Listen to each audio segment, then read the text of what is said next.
What's up, everybody? This is Craig, and this is day 25 of my 30-day video challenge. In today's video, I would like to talk about the idea that it's not for everyone. Your art, your craft, whatever it is that you put out there, whether it's music or videos, whether it's drawings or whether it's writing, it's going to appeal to a certain audience, and to the rest of the people, it's not for. You didn't create it for them. I'm going to break this down and get into details and tell my story on how this has impacted me, so I hope you'll stick around to the end of the video. As I've mentioned, I'm reading a book called The Practice by Seth Godin. I will put links down in the description. If you want to check that out, I highly encourage you to do so.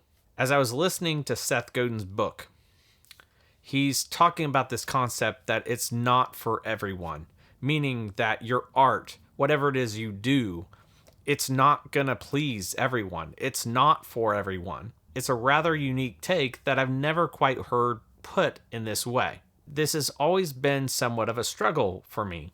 He says that he talks about this in using different words, but this is kind of my summary of it. If what we're creating is not for everyone, it means it is specifically created for someone. It is created for specific people because we have created something, we've written an article in a way that it appeals to a certain audience. By taking a stand, by making a statement, by having an opinion, you're going to somewhat alienate another part of the audience. This concept that whatever you put out there in the world is going to appeal to everyone is ridiculous. And as a recovering people pleaser, as I call it, I really struggle with this because I want other people to like my art. I want them to like my writing. I want them to like these videos. It's a part of my personality. It's a part of how I'm wired. I can change a little bit of it. Largely, I have to learn to deal with these things in different ways that are more healthy for me.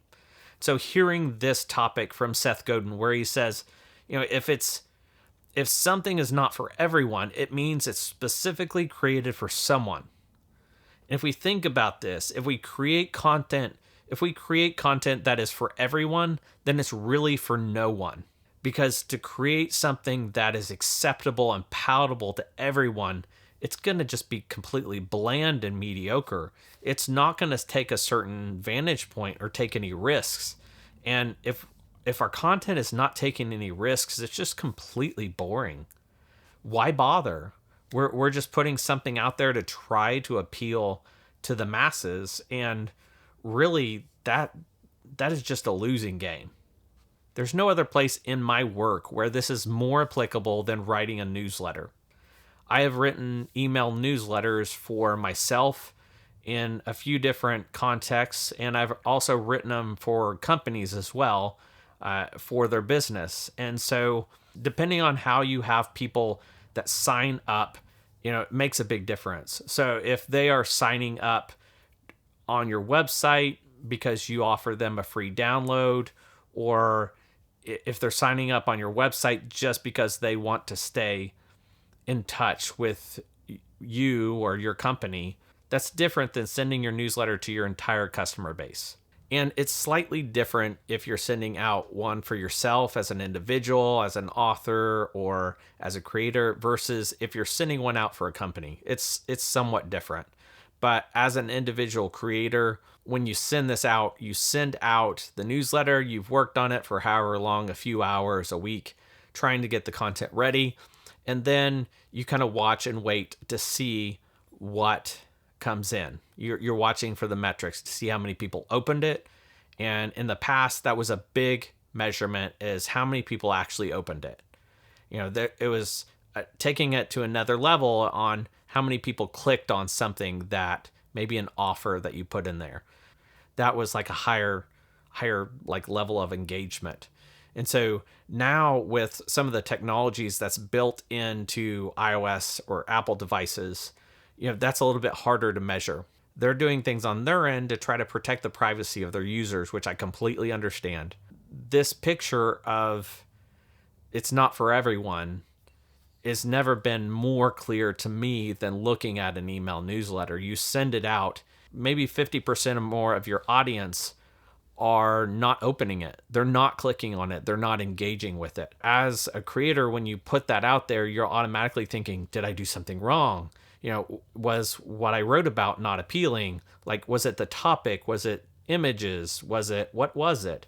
So you're questioning everything. This can be quite hard on the individual writing it.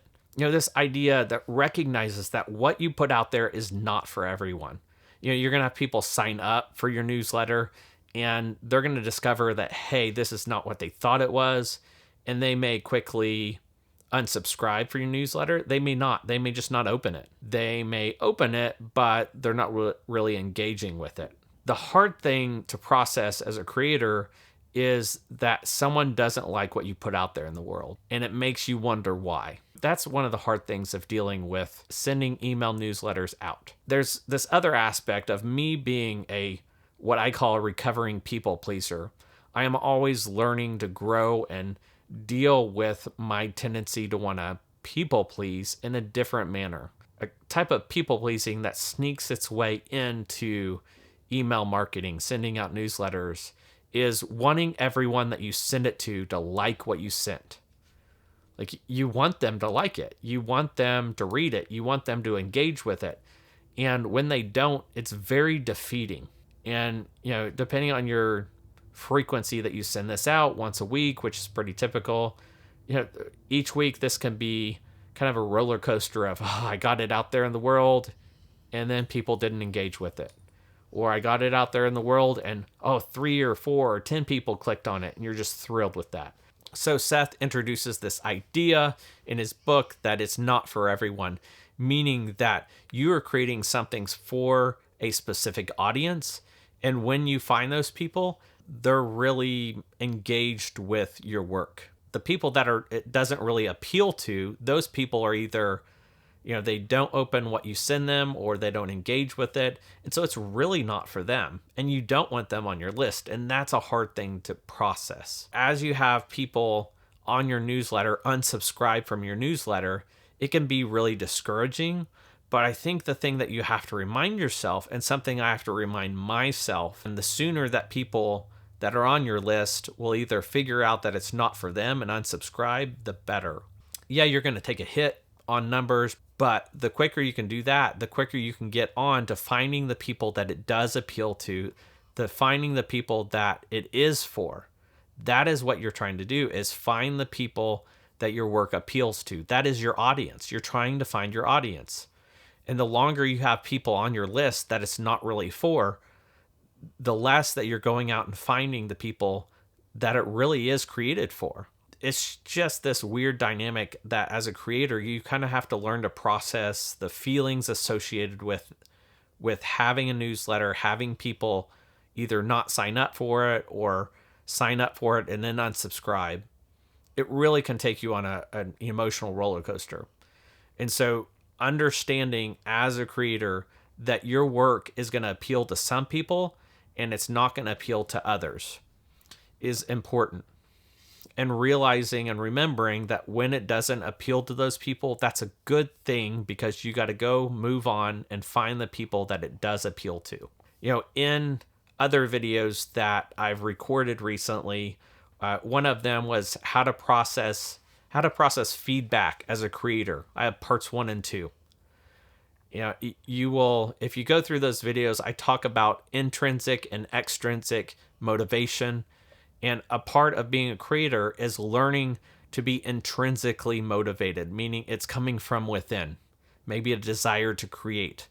Whatever motivates you as a creator to put your work out into the world internally, that's what's important. Because when we get caught up too much in these extrinsic motivations, like people clicking on things, people liking it, people engaging with it, that's when it can become dangerous to us as a creator, because it can cause us to be discouraged and kind of check out, or just lose our steam and momentum. It's important to watch the different metrics associated with our craft, but it's also important that we don't let it get to us as a creator. We have to learn to process this feedback. And When someone unsubscribes from your newsletter, that is feedback. That means it wasn't for them. When people are clicking on things within your email newsletter, that is showing you, hey, they're interested, and that is for them. And so this is just a struggle that I've gone through, and I think other creators do as well.